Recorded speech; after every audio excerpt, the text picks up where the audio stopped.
¿Quién es la persona más malvada que has conocido? No estoy seguro de la mayoría. Pero mi padre definitivamente está allá arriba.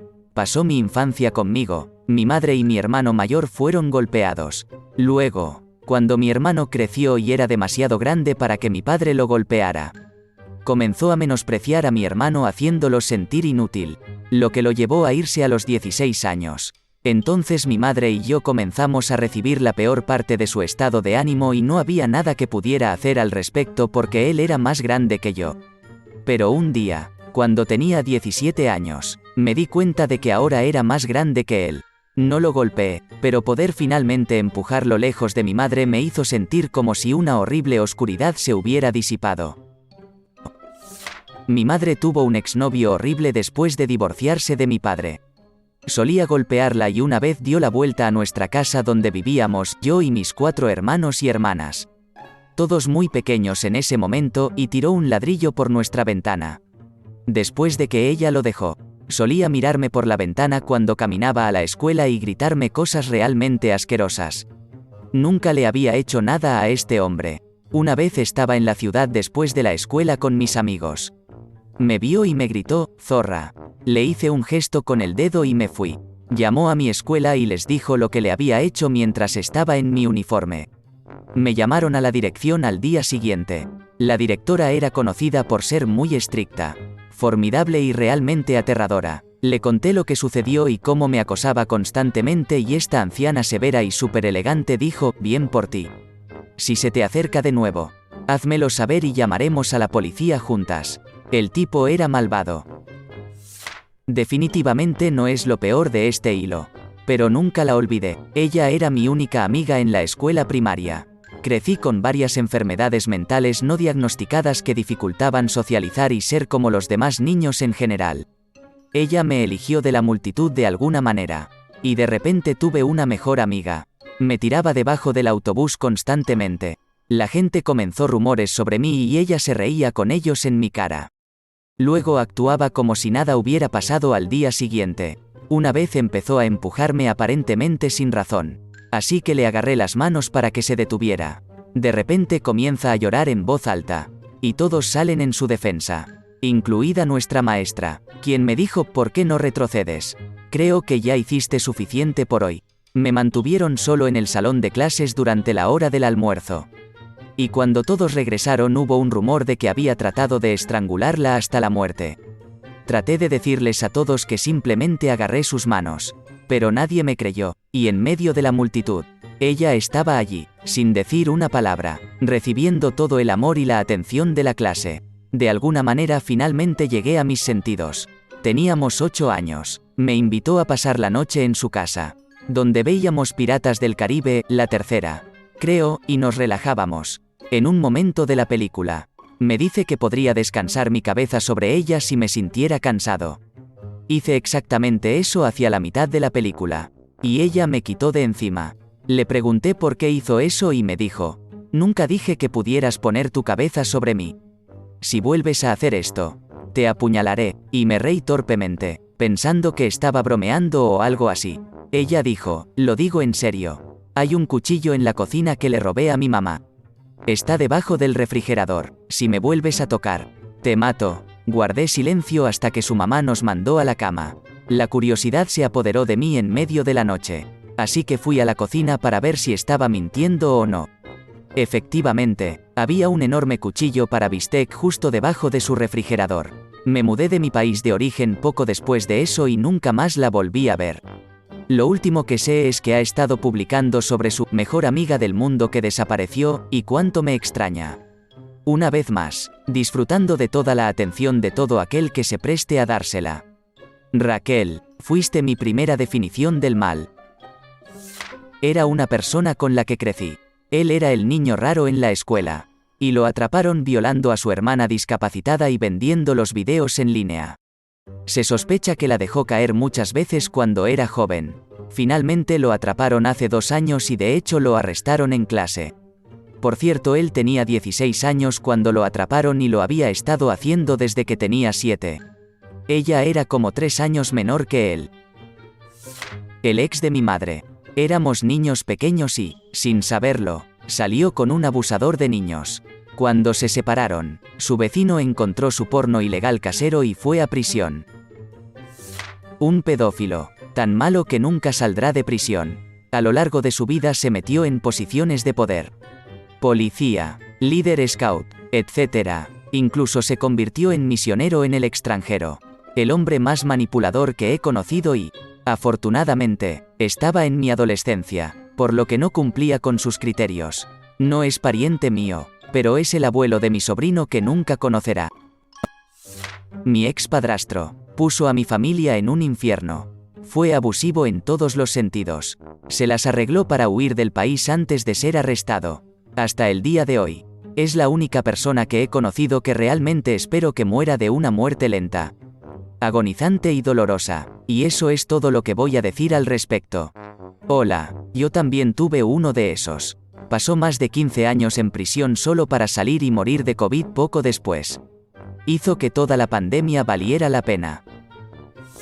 He trabajado como oficial correccional, oficial de paz, estudiante de Derecho en defensa criminal y como fiscal.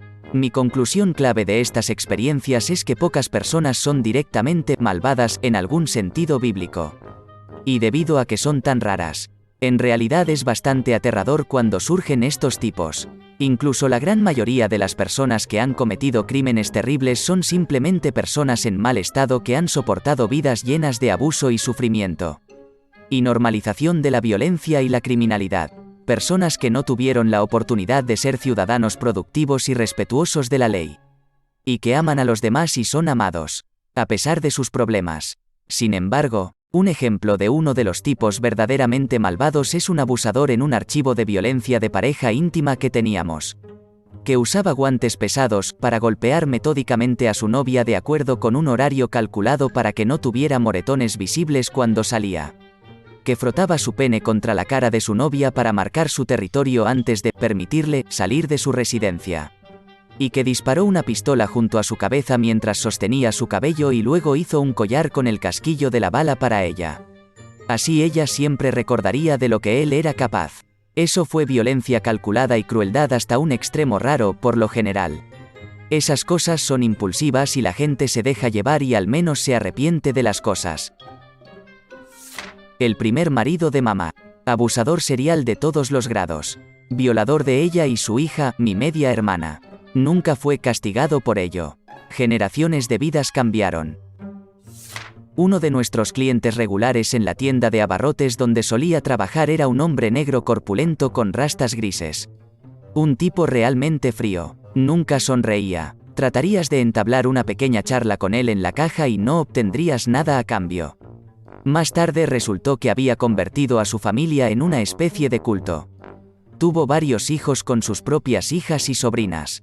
Cuando los policías llegaron a su casa para quitarle a sus hijos, se atrincheró adentro y mató a 9 de sus hijos. Solo un hombre absolutamente malvado. No conocí al tipo, pero observé su sentencia. Esto es como uno de esos episodios de Ley y Orden que comienza como un tipo de caso y se convierte en algo totalmente diferente. El perro de una mujer estaba enfermo, así que lo llevó al veterinario.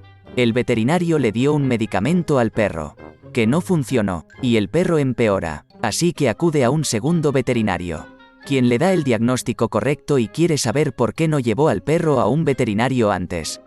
Yo lo hice, dice la mujer, lo llevé al doctor Smith en Somethingville. ¿Smith en Villa algo? Dice el veterinario. Perdió su licencia para ejercer hace años. Así que la mujer llama a la policía. Y debido a que Smith está trabajando en una clínica móvil, la policía también obtiene una orden judicial para su casa. Lo allanan, en busca de medicamentos que las personas no pueden tener a menos que sean veterinarios. O que un veterinario les haya recetado los medicamentos a su animal. Revisan cada centímetro de su casa, incluidas las cajas en su ático. Las cajas en el ático contienen al menos 2 décadas de pornografía infantil que produjo Smith, que presenta el abuso de niños que parecen tener entre 8 y 11 años. El tema veterinario es ahora el menor de los problemas de Smith.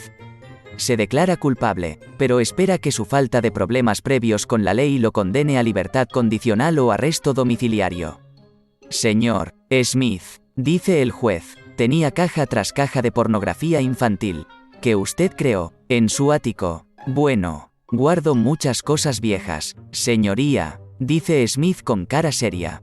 Viejos libros de texto, viejos anuarios, el juez lo sentencia a algo así como 18 años. Con un mínimo de 10. Mientras sacan a Smith de la sala del tribunal, su madre, de 70 y tantos años, grita, mantente fuerte, Bill. Pasé mucho tiempo trabajando con menores infractores. También estuve 4 años trabajando en un hogar de niños. En total, creo que he trabajado con unos 10 niños que cometieron un asesinato. También he trabajado con innumerables delincuentes sexuales. Solo 2 diría que fueron verdaderamente malvados. Un chico con el que trabajé en un hogar de niños me caía muy mal. Siempre me amenazaba con matarme. No es tan inusual en esta línea de trabajo y es algo que normalmente ignoraría. Pero este muchacho creo que lo dijo en serio. Afortunadamente, se movió con bastante rapidez. Unos años más tarde, esta adolescente desapareció. Resulta que ella era su novia en ese momento. Tan pronto como escuché esto, supe que él la había matado. Resulta que él le hizo algunas cosas horribles antes de asesinarla. No voy a entrar en detalles. Trabajé en cuidados agudos de adolescentes en un hospital psiquiátrico. Y lo mismo, la mayoría de los niños que llegaron solo estaban sufriendo o experimentando psicosis. No excusa sus crímenes, pero lo hace comprensible, pero hubo algunos que surgieron que simplemente carecían de empatía básica. Había un niño en particular al que realmente le tenía miedo. Terminé cambiando mi nombre en Facebook y todas mis configuraciones de privacidad solo para asegurarme de que no pudiera encontrarme fácilmente. Mis 3 primos fueron a un dentista que les pareció realmente inquietante. Pero no pudieron precisar por qué. Avance rápido un tiempo. Mi primo, el mayor de los 3, estaba trabajando como recepcionista de emergencias hace unos años cuando un paciente fue llevado de urgencia muy cerca de la muerte después de una cita con el dentista. Mi primo descubrió rápidamente que vendría de su antiguo dentista para una extracción de dientes estándar.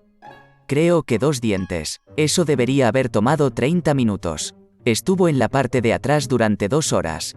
El dentista le había quitado todos los dientes y estaba muy cerca de la muerte después de estar en camino más tiempo del que debería. Todavía me asusta hasta el día de hoy. Jonathan Bruce mató a 2 niños con una horca en Merced, California a principios de la década de 2000.